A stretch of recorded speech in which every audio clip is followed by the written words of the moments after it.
It's like he doesn't know who he's playing. And he doesn't even recognize the situation. The Patriots got a little internal friction going on. Leave Brady alone. Why poke the bear? On a scale of 1 to 10, I would call this a 9.5 or a 10 in terms of stupidity. You know this man is driven. You know he looks for motivation anywhere he can get it, because when you got 5 Super Bowl rings, it's hard. And why give him any?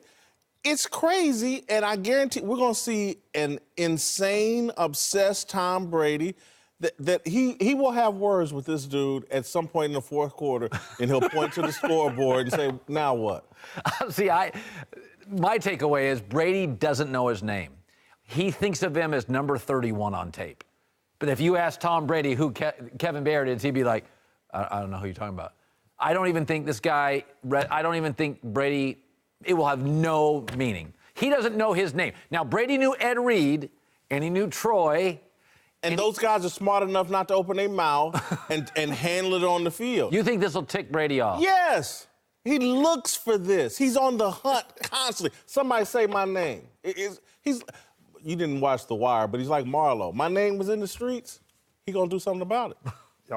Y'all need to stop this. Jen, they need to stop this. It's foolish because he's talking about Tom Brady, but I love it. I absolutely 100%. Absolutely, thank you. Wow. And the reason why I like it, y'all better stop. Because when you think about this Tennessee Titans team, what do they have to lose?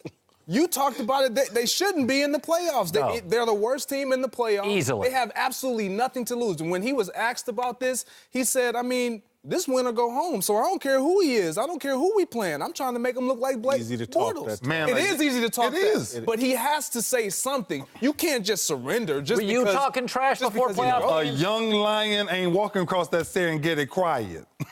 He roared, I'm on my way. What else you gonna do? The game still has to be played. What do you want? Talk trash? Absolutely. When we was younger and when we weren't winning. Yeah, so was he supposed to say, man, this is going to be hard. We're going to play the greatest quarterback of all time. This is going to be impossible to go up here and win this playoff game. Ray, he simply said, and I said this yesterday. I said, now, you said what you said. Yesterday was Thursday when I said this. Now today is Friday. If you ain't clicking on that button to watching film, to beat that one, that's one of the greatest science masters you can ever play against. So he can talk all he want to talk, but now he still got to sit down and understand. Brady's going to find your greatest weakness. That's what makes him so dominant. Ray, yeah. you said either on camera or just on stage and told a story about a running back that let your name fall up out of his mouth and you cracked his... It didn't end well, but that's my job.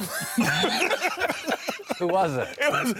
That's my job, man. Y'all got to stop this, man. Rashad Mendenhall. Yeah. Don't you do this. That's a totally different conversation. Look. This is what he said. He said, a reporter asked him, what do you think about Ray Lewis? He said, well, I've seen him on film, and I'm not impressed. Really?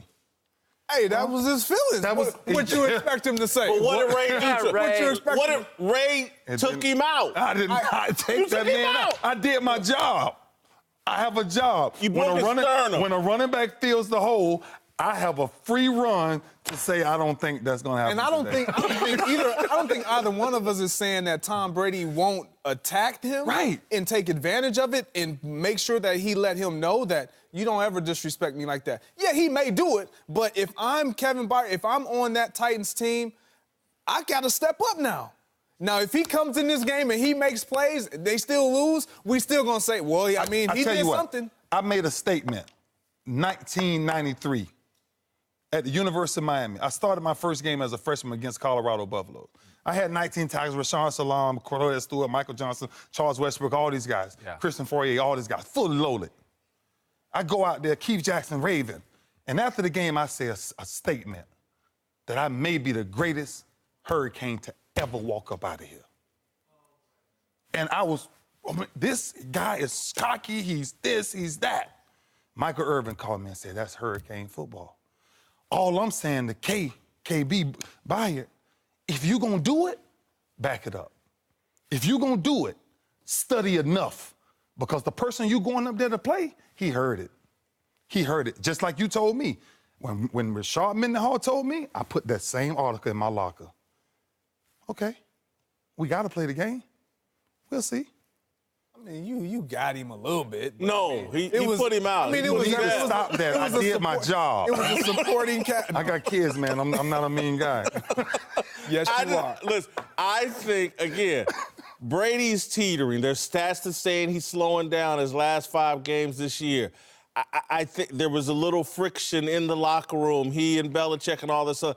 I just think this is a mistake. They've handed Brady some extra motivation that he will use, and I'm expecting Tom Brady to have a classic game and to 13 and a half. They don't have enough points Titans to cover about to shock the what world. New England's going to do to You know these what? guys. Titans going to shock the world. You know the hell with it. Y'all go ahead.